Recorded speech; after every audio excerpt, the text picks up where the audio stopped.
Olá! De volta, estou com você para falar agora sobre Neurogestão Organizacional, um outro curso de neurociência aplicada da Uninter. Eu vou discorrer um pouquinho com você sobre as disciplinas que você vai ter neste curso. A primeira delas, neuroliderança e neurocoaching. Se você é um gestor, se você trabalha nessa área, você precisa liderar pessoas, correto? Você já imaginou que poderia fazer isso a partir dos conhecimentos do cérebro e do sistema nervoso? Você já pensou que você poderia utilizar recursos desses conhecimentos para gerir processos cerebrais? Quando uma pessoa, por exemplo, de repente está um pouco mais nervosa, um pouco mais ativa, existiria algo que você poderia fazer para trazê-la para a normalidade? Você já pensou que poderia utilizar de estratégias para motivar as pessoas a partir de como o cérebro se motiva, compreendendo como que esse processo se dá na pessoa? Então, neuroliderança é algo muito interessante, a partir do qual você tem uma leitura completamente diferente de como interagir com as pessoas, de como ler o que está acontecendo com a pessoa e como tocar em determinados pontos para que auxiliar ela a ter o melhor desempenho possível. Isso é neuroliderança e neurocoaching. Uma outra disciplina, a segunda do curso, Mindfulness Leadership. Leadership é a expressão para liderança, ou seja, a forma que a gente lidera, né? Mindfulness, o que é isto? Antes de explicar o que é mindfulness, eu vou lhe perguntar uma coisa. Você pensa muito?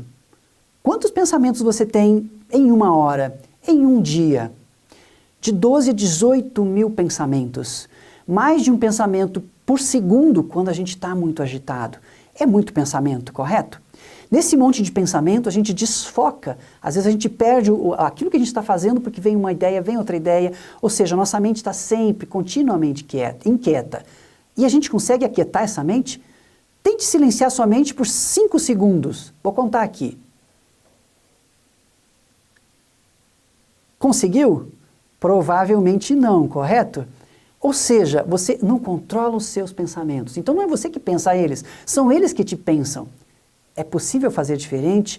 Mindfulness sugere que sim, que nós podemos treinar a nossa atenção, que a gente pode acalmar os nossos pensamentos. Isso não é coisa de meditação no sentido budista ou no sentido de transcendência e espiritualidade. Isso é aplicado nas organizações. Para te dar um exemplo, a Google utiliza esse tipo de treinamento nos seus funcionários.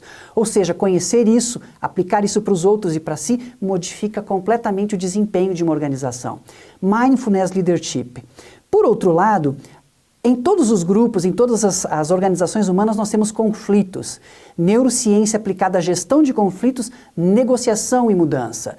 Seria mais fácil lidar com conflitos se você conhecer como que o conflito se dá dentro do cérebro? Ou estratégias de gerir e até mesmo de resolver esses conflitos? É isso que você vai ver nesta disciplina. Uma outra muito bacana, jogos, gamificação e gestão de pessoas. Você já deve ter observado que quase tudo na atualidade está gamificado, né? Até um aplicativo de celular para você ter um GPS, quando você obtém alguns resultados, você ganha pontinhos, né? Para fidelização, enfim, os games são fantásticos. Você já viu alguém jogando e perde a atenção daquele jogo, quando a pessoa está ligada ali, né? Criança com hiperatividade praticamente não tem quando está diante de um celular. Por quê? Porque o jogo nos motiva. Aliás, o jogo não foi criado pelos homens. O jogo está no mundo animal. Então ele é antes da cultura. Ele tem um efeito fantástico sobre nós. Nessa disciplina você vai ver como aplicar isso para gerenciar melhor as pessoas. Neurociência, gestão estratégica e inovação. Se você compreende melhor o cérebro, você consegue ser uma pessoa mais inovadora. Você poderia, por exemplo, criar um ambiente no seu cérebro, fazer estratégias técnicas para que você se torne uma pessoa mais criativa e mais inovadora. É isso que você vai ver nesta disciplina, inclusive perceber que várias empresas no mundo inteiro já utilizam isso, neurociência, para otimizar o processo de inovação. Aliás, se a gente não inova, a gente acaba sucumbindo num mercado extremamente competitivo, correto? Neurocomunicação e comunicação não verbal ligada à gestão de pessoas. Por que neurocomunicação?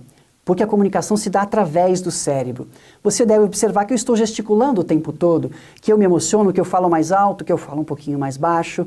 O que isso tem a ver? Eu estou comunicando emoções de uma forma não verbal para você. A comunicação não verbal ela é muito mais forte que a comunicação verbal. Se você está gostando ou não está gostando do que eu estou falando, não tem a ver tanto com o conteúdo, mas como eu estou fazendo isso.